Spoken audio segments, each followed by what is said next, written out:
I am T Hessert. This is Anchorage, Alaska, and I'm up here developing this Last Frontier Eco Alliance kind of organization. I did this trip down the Yukon River last fall by canoe, and I stopped at a bunch of the different rural communities, and I was giving presentations in the schools about climate change, green jobs, renewable energy, and I had a video camera with me. I got a lot of footage from that trip, and I was showing part of the film The 11th Hour, the documentary put together by Tree Media, based out of California, and Leonardo DiCaprio, the famous actor who's narrating it, and showing part of that in those presentations in the schools. And then after the trip, I went to a bunch of the different kind of top social environmental justice film production organizations like Tree Media, and I got them to commit to donating copies of those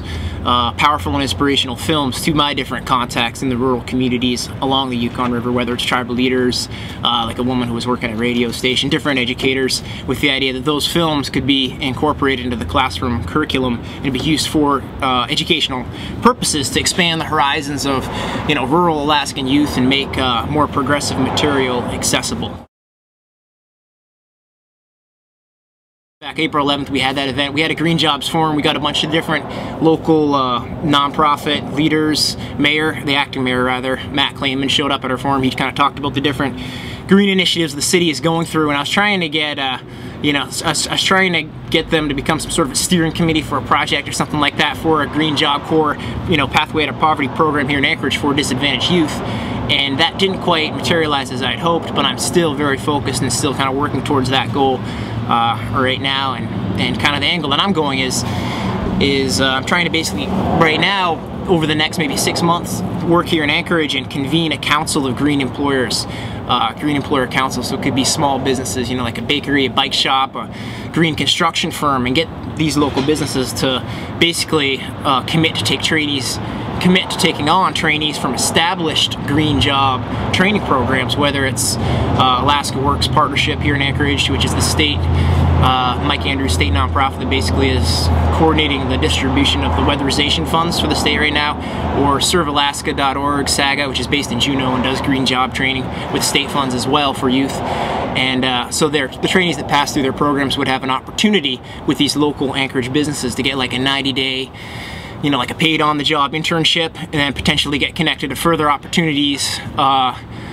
through transferable skills, referrals, opportunities at UAA, at AvTech, at the community colleges with the different apprenticeship programs and the unions, So that's kind of the angle I'm trying to go right now. It seems to be a way to collaborate with those established green job training programs. I spent a lot of time in rural Alaska when I was younger and stuff, and there's a lot of, really Alaska right now is the poster state for climate change. And we're getting, just like New Orleans, Katrina, there are floods this spring, and if you look, especially rural Alaska, everywhere in Alaska, the cost of shipping everything is a little bit higher here, not so much here in Anchorage, but pretty much everywhere else. You feel it really hard, especially rural Alaska, and fuel prices, you think like a rural community like Fort Yukon, it's $8 a gallon for gas, and it's really, really expensive, and it's hard. Those rural communities, it's very challenging for them, and again, we're kind of the poster state for climate change. It's really unique, like we were talking about earlier. You've got your cities, Fairbanks, Anchorage, and then a lot of rural communities off the road system, and so I was just kind of, trying to, I had a lot of energy to try to, just kind of positive social change and take the inspiration that I got from others and kind of manifest it here in Alaska, and especially in really enable and empower youth, youth in Alaska to kind of become involved in all the different opportunities that are out there. I'm trying to get like 4 different digital video cameras donated to be used, and for the different communities start out, long-term building to something bigger than that, to be used, get some educators to come on board with that angle of the whole project, but to be used, to engage youth and get them involved in like photojournalism, in film, and that let those projects that they produce in their local communities, get involved in the different social and environmental justice issues that myself and so many other advocates, in Anchorage and Fairbanks and Juneau, we're really, we're lobbying and scratching and scrambling and trying to, make headway on. But I think, get them kind of like a coordinated effort with rural Alaskan youth, and get them, again, it's like, it's going to look great in their transcript and have those skills, and for further educational opportunities, and try to showcase those kind of projects in these Last Frontier Eco Alliance green events.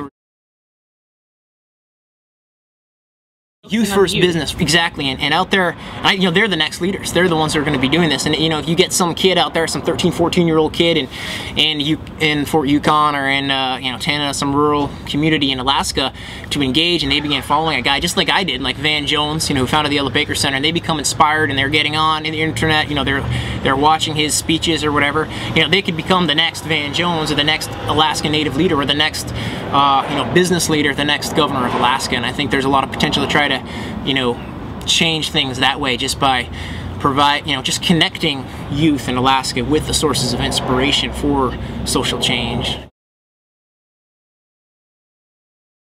I don't think it was one day, but it was a slow kind of awakening over like 2.5 years. I feel like, you know, I think it's the same kind of thing that Barack Obama, our president, really kind of tapped into our kind of a national desire for, you know, to take part in meaningful work, and that, you know, kind of rekindle, you know, grassroots activism. I think, he really got me into reading his books or whatever. And I think so many other people really were engaged and inspired by what, you know, by his community organizing days and everything else. And I think, you know, that really, you know, just got me more engaged in what was going on. And slowly but surely, I was kind of an awakening over a couple of years. I think the lesson that I've learned and that I, you know, got from following so many of those other people who've inspired me is that if you have that, you know, any individual in any community anywhere, if you have that energy and you have the motivation and the desire, you know, that can kind of be the trump. You know, you can pretty much, again, there's really no ceiling on what you can do. You just have to be, you know, have to work very hard and really apply yourself. And